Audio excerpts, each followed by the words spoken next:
Hello and welcome to the Pig and Whistle Tales from Azeroth.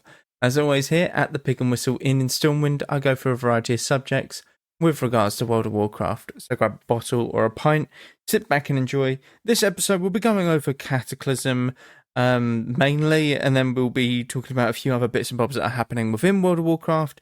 There's stuff to do with the alpha and maybe some speculation.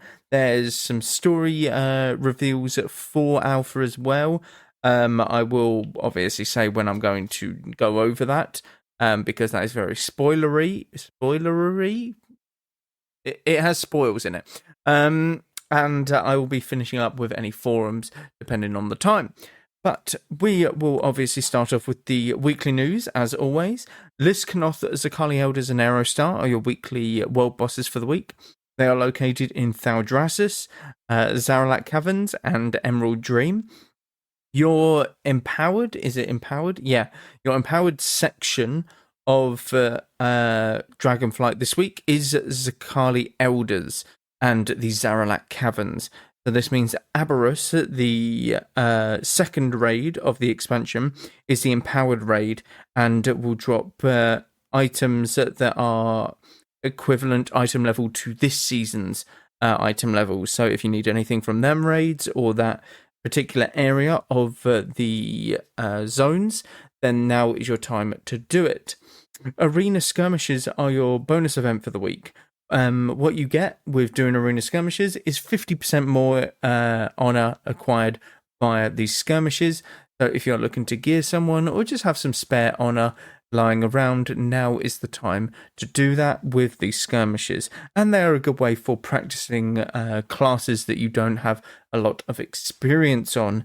Well, that's my opinion anyway. Gravity Lapse is your brawl for the week, and what this is essentially Eye the Storm, and every 30 odd seconds you're sent flying up into the air, and essentially you can crash land wherever you want, and this happens constantly throughout the battleground. It's really good at relocating. It makes everything a bit more fun and enjoyable, and a bit more sort of chaotic. Volcanic, Sanguine, and Tyrannical are your mythic affixes for the week. Volcanic, simply dip out to the side and do not get hit by any of the volcanoes that are spawning underneath you. Sanguine, when a mob dies, simply move it out of the sanguine pool. Don't stand in it. It will deal damage to you and your healer will get pissed off with you. And Tyrannical, the bosses have more health and damage, and those minions that the bosses summoned have more health and damage as well. So bring a talent build that can accommodate for that. So, Cataclysm. It came out just, several days ago as of this episode coming out. So what's happened in it? What's it doing right? What's it doing wrong?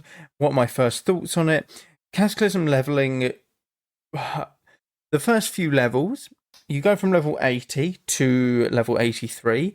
You are blitzing through these levels, in my opinion. This is because the XP needed to get to these levels is substantially lower than what it is needed for 83 to 84 and then 84 to 85.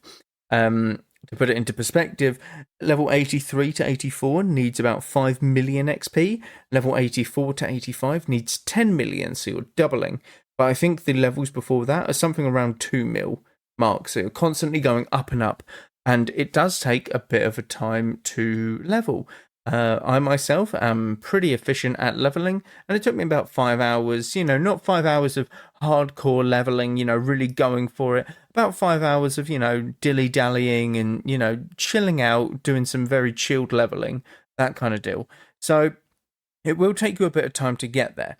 When you are level 85, though, you can do some PvE, PvP, and the PvE that is on offer at the moment is very much heroic dungeons. That's pretty much it at the moment because raids release it next week. What you can do is you can do your heroic dungeons and get some valor points. These valor points can then be exchanged to get pieces of gear, although you can only acquire 1,600 valor points this week. And most of the better pieces of gear are 2,200. So you're going to have to wait till next week anyway to get like a lot of pieces of gear or the piece that you maybe want. This is so that people aren't fully geared going into the raids and just, absolutely steamrolling them, that kind of thing. So there is a little bit of element to that, and it is kind of like the weekly cap, kind of like Conquest that you have in retail now. So you do have that weekly cap, and that will be increased next to reset for NA and EU, I would imagine. The PvP scene for Cataclysm is where everyone seems to think that it changed in World of Warcraft. So you obviously have Classic, where you don't have arenas. PBC brings in arenas. Wrath refines it a bit more. Cataclysm is deemed where, it becomes a bit better in PvP. But the thing is, not every class is good in PvP. Boomkin, probably not great in PvP. In all honesty, it probably gets destroyed by, just most things. I would imagine that's quite slippery. But it's not up there, and there's a lot that you can't do to get away from certain things. Now, there's obviously going to be your S tier classes like Mage, Rogue, Priest, all of that stuff are always very good in arenas in some degree. But the PvP is a bit more refined. You have a bit more. You aren't going to get one shot by something, so you have a bit of counterplay to it. I think that's where it sort of changes for a lot of people, because you obviously have around about 100k health now in Cataclysm, and you do about 20 to 40k, super high-end 40k. And, that's not going to one-shot you at all. You need to do these sort of setups to kill something. You need your CC on point to kill something in an arena. Whereas in Wrath the Lich King, it's very much, we just sort of... Eventually, the healers will run out of mana or drinks, and we'll just keep going. I mean, in Wrath of the Lich King, there were games that lasted hours. Like an arena that lasted hours. Yeah, no thank you. That sounds very, very boring. But I don't know if Cataclysm brought in dampening. I'm pretty sure it didn't. I'm pretty sure dampening came in a lot later, like Warlords of Draenor maybe. But Cataclysm is where people see the changes that are happening to the game, in terms of like the arena games are actually going to be going on for longer and have more of an impact and a more, steadiness to them. It's not just, someone's dead, cool, within the first 10 seconds. It's very much, okay, these guys are actually going to set up their go and try and kill this person. How are they going to react? They're either going to run away, they're going to CC them while they're CC'd, many different ways to go about it. But essentially, it's where people look to World of Warcraft as the turning point for PvP. In my opinion, I think it's still very much Wrath with just more health. I think that you could look towards Mists of Pandaria, where PvP really took a little bit of a turn. And I think that's where a lot of people will enjoy the PvP side of things a lot more. I don't think you could, for Cataclysm, compare it to sort of retail yet or anything like that. And I know people want to, but I just don't think that Cataclysm PvP is going to be all that much. I think people really are blowing it out of the water and, going too crazy over it. I get that it was a very enjoyable PvP season, and I myself will participate in it. But I don't think it's going to be as good as people remember. I think people just remember it as being, not as, I'm dead because I just got hit for all of my health in one Starfire or a one Pyroblast or anything like that. So I think that's where people get a lot of their enjoyment or, thoughts from it, because it's a bit more of the longevity and you're turning it into an actual game mode that you can strategize with rather than just, yep, I've one-shot you, cool, GG's, go next. Yep, that kind of deal. We'll wait and see with PvP. It all comes down to the gear and stuff. I already know that they've nerfed the PvP gear because it was the best gear in the game, item level wise, which I don't agree with. I think that you should just allow the PvP gear to be in there because it's not going to be good for the long. Let's face it, the gear that is PvP related is going to be outdated and awful for PvEers within the week. Like literally, as soon as that raid opens, it's going to be null and void and awful in comparison to the PvP gear. So why not just keep it at the same item level? It makes no sense.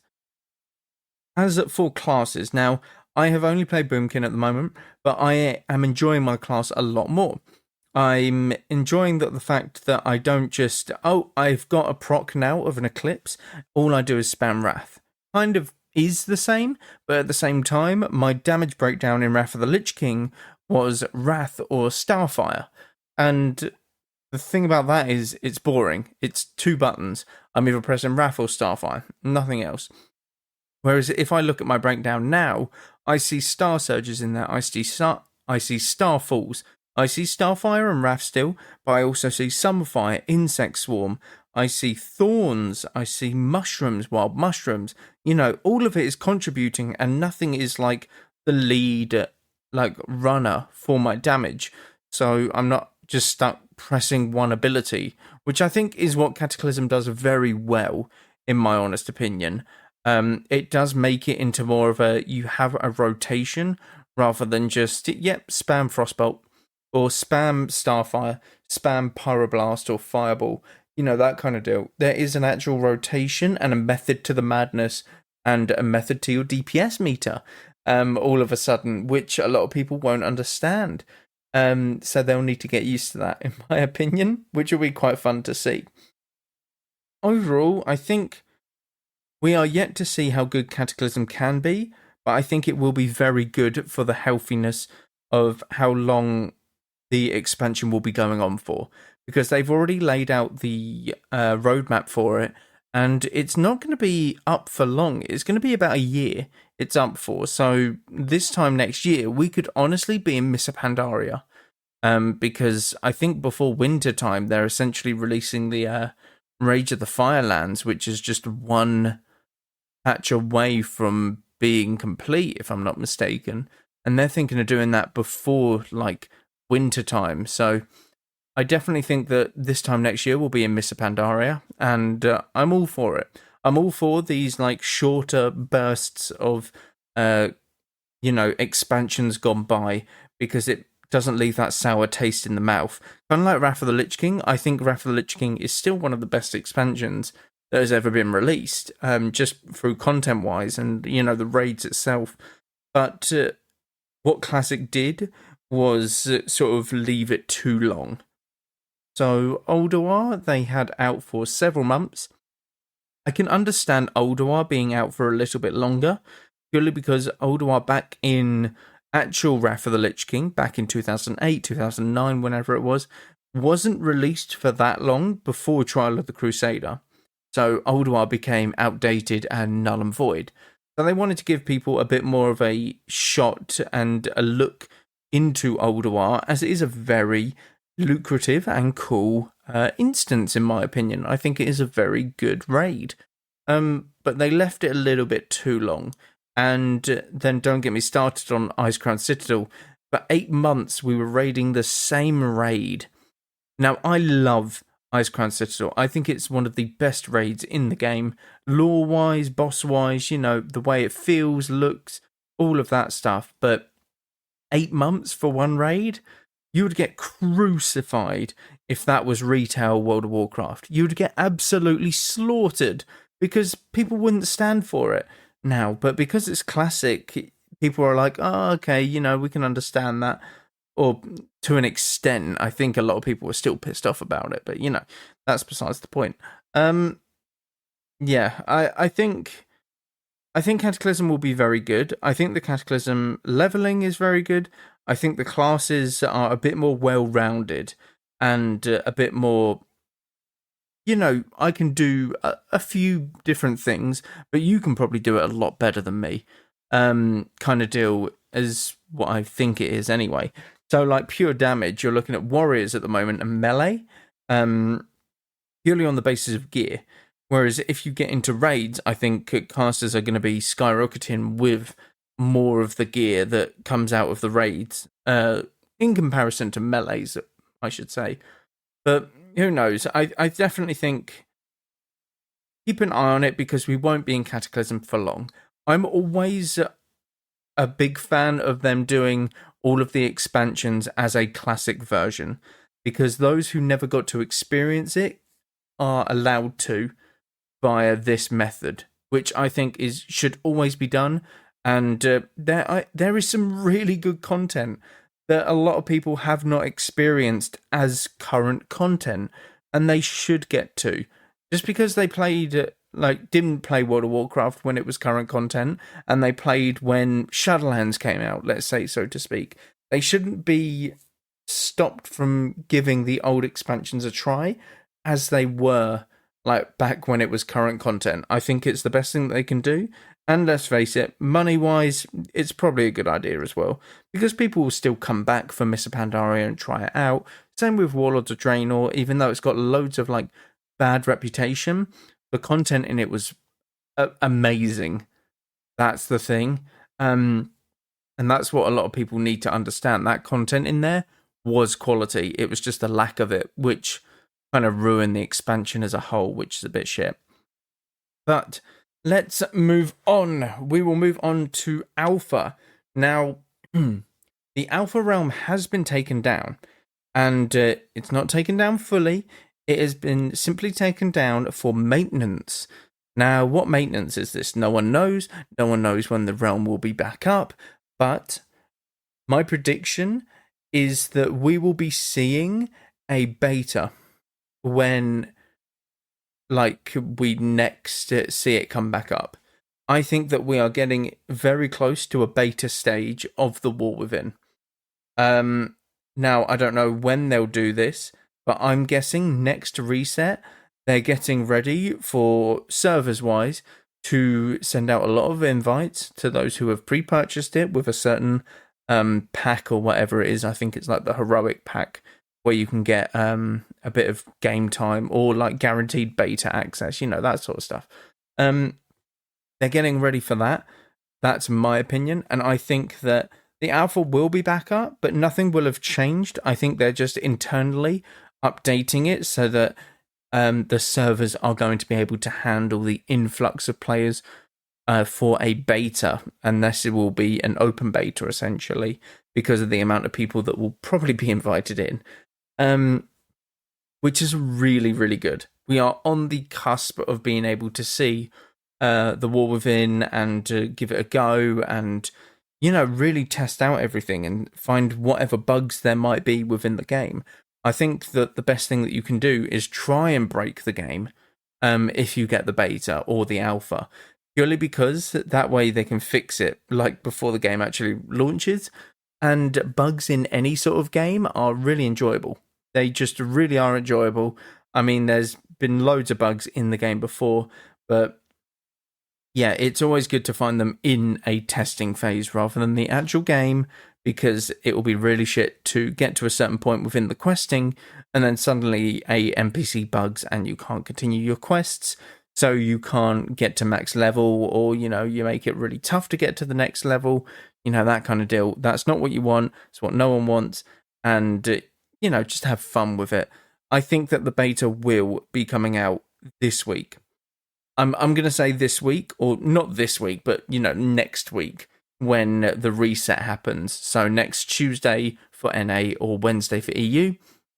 That is when I think we're going to get a beta announcement. And I think that, we're on the cusp of seeing or hearing a pre-patch announcement date for Dragonflight. That's where I think we're at, with them taking the alpha realm down and, doing maintenance on it. Yeah, no, I think we're pretty much there and going to get an announcement very soon, but for the pre-patch, which will be absolutely amazing, and I can't wait to have fun with it. I think that's when we get all of our hero talents and stuff as well. Well, they'll be on the talent sheet, but we won't be able to do anything with them because you need them 10 extra levels that you get in the new zones in order to put your 10 talent points into the hero talents. So it'll be a bit sad that we can't use them, but they will be there nonetheless, which is really, really good. Now, let's hop onto the forums. There's a couple of things that I want to discuss. So this is one of them. New healer to solo shuffle. Normally I just DPS in arenas, but decided to try healer as I heal, raid and mythic pluses, and didn't feel like sitting in queue for 30 minutes. First game stuck into 1800 MMR match Mind you, I've never done arena or solo shuffle on this toon outside messing around as bear. They wonder why healers queue in close to instant. They wonder why healers queue is close to instant because after 2 queues, both 1700 to 1800 MMR games, I don't want to heal it anymore. What happened to starting at 0 MMR? Like really, why send new healers into higher games when you're 90% of matches stuck in CC? Blizz fix this. Okay, so this is where a lot of people have problems with solo shuffle. I think that it's very bad as well. In my opinion, newer players or people who have never played PvP on that certain character or on like anything essentially, if they haven't played within the last couple seasons of PvP, they should be knocked down to the average PvP rating. Now, what that average rating should be is around 1500, in my opinion.